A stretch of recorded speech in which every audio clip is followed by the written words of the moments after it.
Why is Virginia a strategic target for those who want to expand physician-assisted suicide nationwide? Plus, a Christian high school in Vermont has been kicked out of sporting events because of its stance on biological boys competing on female teams. Is this tolerance? Welcome to Speak Up, Virginia, equipping you to speak up on the life, family, and freedom issues that matter most to you. From the Family Foundation, I'm your host, Candi Cushman, with our Government Relations Director, Dr. Todd Gathje. Well, our President Victoria is out this week, and we miss her, but it does give us a wonderful opportunity to talk with our Director of Government Relations and Policy, Dr. Todd Gathje. Welcome, Todd. Thanks. Glad to be here. Yeah, so you're going to bring us up to speed on some hot button issues happening right now in the Commonwealth of Virginia. I'll do my best. Yep. But before we get into all that, we do have a little update. You guys might remember that last week we talked about this sad but kind of humorous incident that happened in Newark, New Jersey, where the city council signed this cultural alliance type of agreement with a Hindu nation that turned out to be fake, the nation of Kailasa. Well, I think we have to do a little confession this week that this might be a case of the pot calling the kettle black, because we have since learned that they were not alone. Apparently, there are some 30 U.S. cities and even a couple of congressmen that have also been duped in this way. So 30 cities have now joined Newark, New Jersey, to give honor to this fake Hindu nation, including Richmond. Wow. Richmond is on the list. They have all been duped. It's an effort to be as woke as you can. It's a race to wokeism, is what I see it. That's the only thing, what is motivating 30 U.S. cities to fall for this and not even do a Google search? Yeah. That's what we were talking about. Yeah, you could have easily have done some type of search, figure out, is this really a nation? What is this legit? Yeah. And I think you would quickly have found that, no, it does not exist. And that's when good staff comes into play. You hope that you have good staff to help. It makes you feel like we really need to pray for our nation.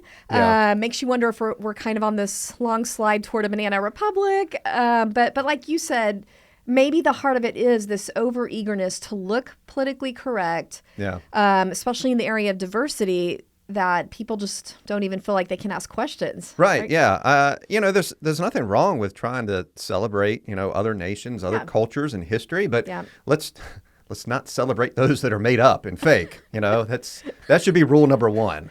All right. We should mention here that, yes, we mentioned Richmond is on the list. I just want to explain real quick. Fox News apparently did this investigation. So they went to the Kailasa website. Yes, the fake nation has a fake website. And they found that Kailasa had a map of the United States, and that, showed where all the 30 cities were that had signed this, and Richmond is one of them. And so Fox News did call as many cities as they could, and they reported that so far all the cities they've called have basically said, yeah, we signed some kind of agreement. And so I looked at the proclamation that Kailasa has on its website for the city of Richmond, which has our very own Mayor LeVar Stoney's signature on there. Yeah. This proclamation expresses solidarity with Hindu minorities and congratulates the sovereign leader of Kailasa for having, quote, a significant impact on Richmond, Virginia. Significant impact. A fake country having a significant impact. I would like to know, what impact has that been? In the imagination, to reveal the ability to dupe a whole city and to give them. It's had an impact. Yeah, it sure has. Look, it's also impacted U.S. senators. So Richmond wasn't alone. Yeah, they were not alone. Our very own U.S. Senator Tim Kaine even issued a certificate to this fake nation. And so you wonder, okay, could he have at least made a phone call over to the State Department, someone in his office, just a little bit of effort to just, ask a question. And I think it goes back to what you're saying. Everyone seems to be kind of scared to ask questions. They want to walk on eggshells, it seems, on these kinds of issues. And it's okay to ask questions. It's okay to ask, is this a legit country? Never heard of it. Yeah. It does, I don't know about what it says about basic civic education, like you said, geography. Yeah, yeah. I mean, because Tim Kaine could have been a vice president, right? That's right. Yeah, he was Hillary Clinton's vice presidential candidate there, the running mate. So, I think we have a lot of work to do.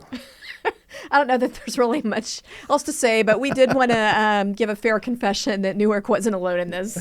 But getting into today's topic, I wanted to talk about a very important victory that we recently celebrated here at the Family Foundation. Yeah. And that is we were able to defeat these repeated efforts to really push physician-assisted suicide into Virginia. Yeah, it didn't get a whole lot of media attention because there's a lot of bills to try and address abortion and put in place some protections for sanctity of life for the unborn. Yeah. But this was a bill that would have made essentially physician-assisted suicide legal in Virginia, and it's called medical aid in dying. But we call it what it really is, physician-assisted suicide. Or as I like to say, doctor-prescribed death. I think that's totally appropriate. Yeah, Yeah. where, essentially you get a couple of signatures and you're able to get this little cocktail that you take, and it helps expedite the dying process for vulnerable people. We're talking about those that have a serious illness, life-ending illness, maybe later in age, elderly. And it's very dangerous position or policy to put in place, given the vulnerability of many of these individuals. Well, let's just back up and give some broader perspective here. Mm-hmm. So there's at least 10 states, right, that currently have legalized physician-assisted suicide. Yeah. So yeah. why is Virginia being targeted? Yeah, it's an important question. If we look, you have it on the West Coast, Oregon, Washington, California. On the East Coast, I think it's Maine has a policy in place. But where you really can get a foothold if you're the other side trying to advance this policy, this life-ending policy, is you want to get it in the Bible Belt. You want to get it in the southern part of the country. And they, for a few years now, have targeted Virginia. And Virginia has been the state that they want to see, especially when Democrats were in control of the legislature and you had Governor Northam in office.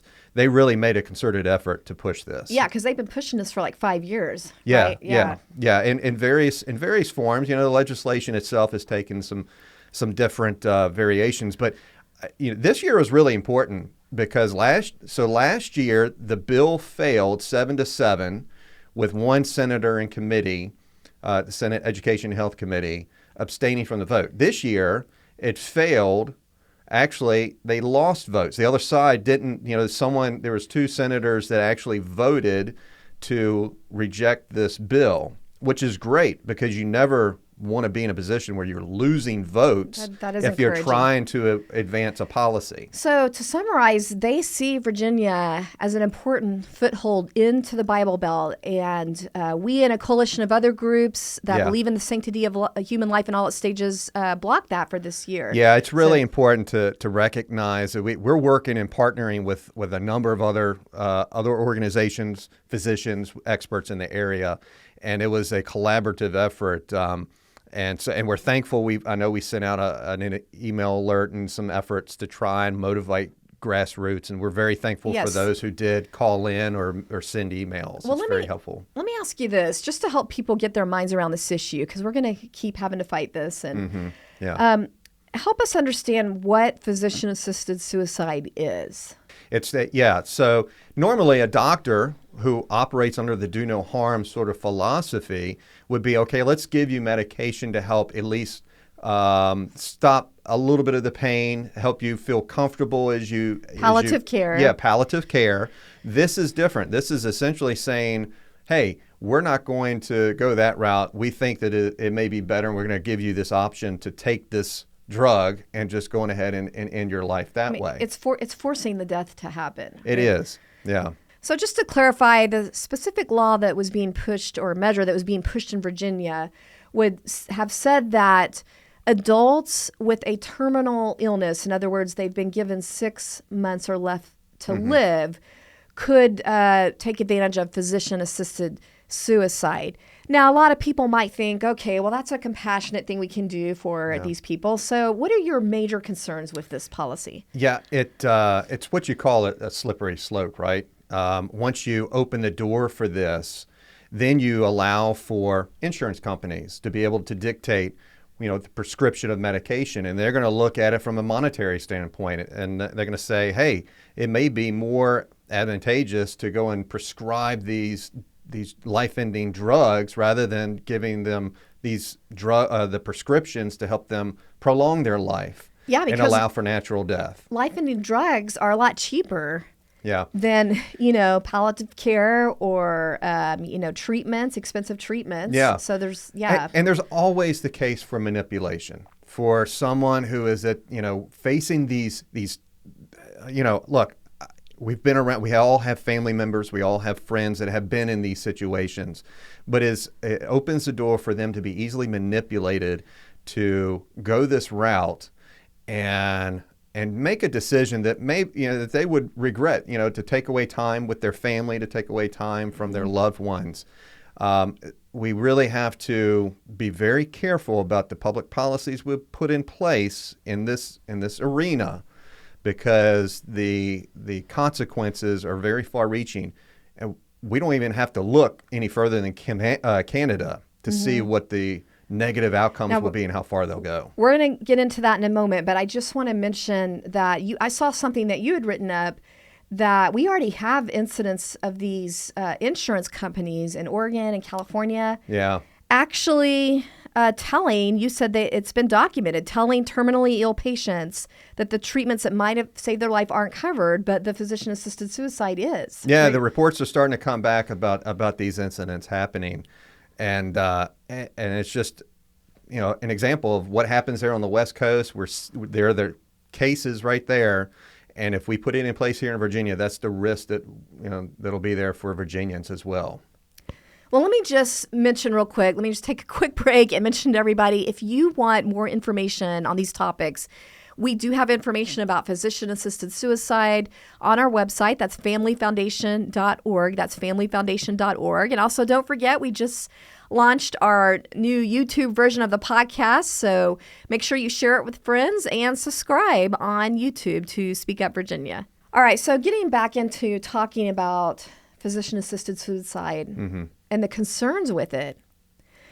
One thing that strikes me is just you are sending the message to people with these chronic illnesses or terminal illness, or even in some cases in other, as we've seen in Canada that we're going to talk about in a little bit. You're sending the message that your life, because you have this condition, is less valued to us in society, to the government. Yeah. Especially if the government, when you think about it, is legalizing some forms of suicide for some people and not others. Yeah. You're basically saying it's okay if your life is no longer here. Yeah. Yeah, you're right. You're putting in place a law that says, okay, these individuals, it's okay for them to be prescribed, these drugs to end their life because, according to the government, these lives are expendable. Yeah, really. I think that's the message. It's a devaluing of human life for sure.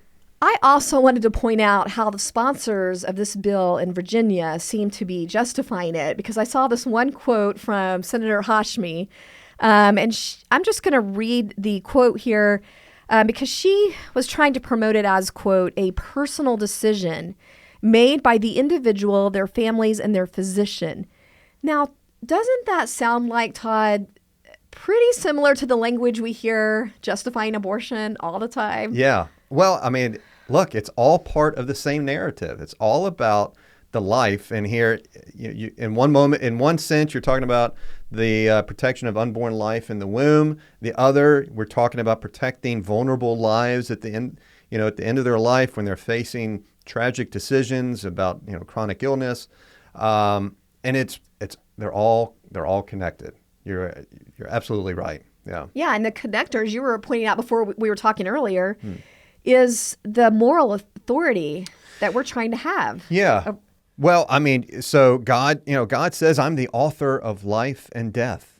And here you have a situation where they are essentially trying to play that role of, these lives, they are expendable, and we are going to determine whether or not they're worth being part of our society. Yeah, we take the place of God now and decide when people are born, when they can be born, Yeah. and when they die. So that's kind of scary. It is. This whole conversation did make me remember this interview I heard with Johnny Erickson Tata a while back when she was responding to some news headlines about a young woman that had decided to end her life because she had a terminal brain disease. Yeah. And she really kind of touched into what you're talking about with the role that God has in our lives. So let's just listen to that clip real quick. Believe me, living as a quadriplegic in a wheelchair with chronic pain, there are many times I think, I don't want to live like this. I don't want to be a burden to my family. I don't want to suffer. But God is the only one who retains the right to decide when we're born and when we're dying. And Romans chapter 14, verse 7 says, no one lives to himself alone or dies to himself alone. My choice to face life with courage and to even face suffering with courage has an incredible impact on people around me. Yeah. Can I just say that how remarkable of a person that she is? God has used her and her testimony to reach who knows how many individuals, to show that just because you have suffered a tragic accident in her case, and she has other challenges as well. She is a fighter. She keeps fighting, and she keeps just advocating on behalf of God and living that out to show that just because I'm in a wheelchair and I'm confined to this position, I'm not going to let that define me. Yeah. And for that reminds me, for those of you that may not be as familiar with Johnny, she was an amazing athlete as a teen and then had this terrible accident. I think it was diving in a pool, if I remember. I think so, yeah. And then she became a quadriplegic for life. Yeah. Now, a lot of people might think that she really had nothing productive to offer. And here, she's reached millions that none of us could ever reach. Right. We really have to, recognize that those that have disabilities, those that are faced with certain challenges, they can offer so much to our society, give us hope and inspiration just by living out their life. And I think that's what Johnny Erickson Tata is trying to do through her ministry, is to convey that these are individuals who can inspire us to continue, no matter what our circumstances are, to continue persevering, to advance the kingdom of God. Yeah. And we don't have the right to say they don't. Well, often you also hear a lot of efforts to justify these bills by saying that they have kind of safeguards around them, like waiting periods. I think in Virginia's case, they were saying that you had to get information about a hospice available to the patient first and that kind of thing. Help us understand, according to what we've seen in Canada, why that's really not a good reassurance. Yeah, well, in Canada, it kind of goes back to what we were talking about. When you create a policy like this, you sort of open the door and the floodgates for any sort of excuse. And in Canada, now it could be for mental illness. They're pursuing those kinds of avenues. And some articles now are coming out and saying for any reason, if they are, dealing with any type of depression or mental illness. And it makes it really difficult to really determine whether or not they have the mental capacity to make this decision. And then that opens the door for people to come in and make those decisions for them, to manipulate them. So it won't just stop with those who are adults who have chronic illnesses. It will go much further than that. Yeah, because understand that the Canada policy did begin with just saying it was going to be for those with terminal illnesses. That's right. Just like the one that was proposed in Virginia. That's where it started. That's where it started. Yeah. Then it moved to chronic diseases and conditions. And now, like you said, now there's a real push in that country to open it up to mental illness. And like you said, you don't want people struggling with 2 weeks of depression to make a decision to end their life, right? Because that's right. Canada is a great example of how far this legislation could go and why it's so important to make sure it does not become public policy in Virginia. Also, I think it's important to look at the stats in Canada. I saw when this started out, the first year, they had 1,000 people, at least that was reported, using the physician-assisted suicide to end their lives. In 2021, 5 years later, 10,000, at least more than 10,000. Isn't that that's a tenfold increase? Yes. Wow. So, That's incredible. It just, the value of life. We've really got to change hearts and minds on this issue. It really is. Well, it's that time again. Time for our Inconceivable Moments Award. This is where we're featuring examples of the absolute lunacy and craziness that happens when cultural leaders try to give guidance completely apart from biblical principles. And we're calling this the Liberals' Most Inconceivable Moments Award.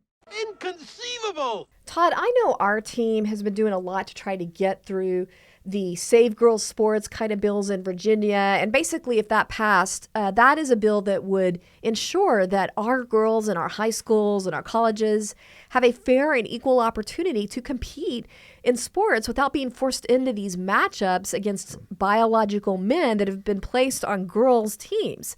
Now, sadly, that was defeated. I know your team's not going to give up on that. No, we'll keep fighting for it. Yeah. But in the meantime, something is happening in Vermont right now that I think pretty well illustrates why these laws are so needed. Yeah. So you have a Christian high school, the girls' basketball team, and they were slated to compete against another school. And on that school, they had a biological male competing.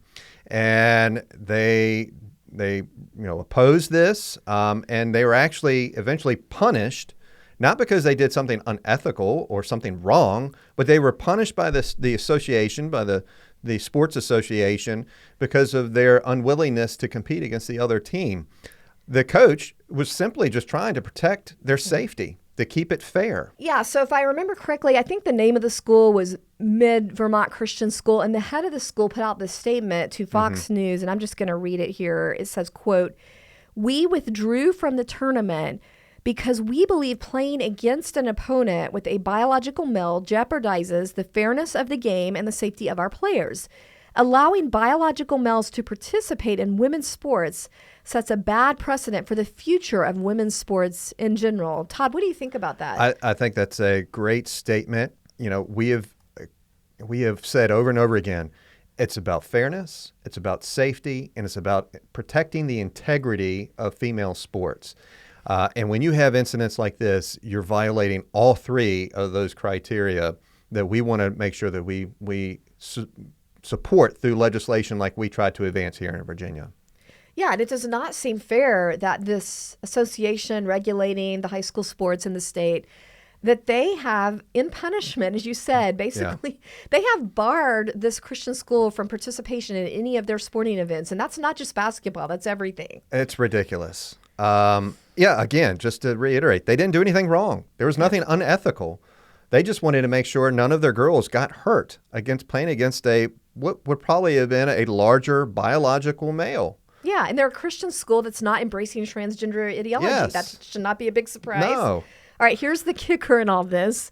Apparently, the association enforcing this punishment actually has a policy that mandates that before every sporting event, there is this announcement that is supposed to be read out loud that tells participants to respect race, gender, sexual orientation, religion, national origin, and so on.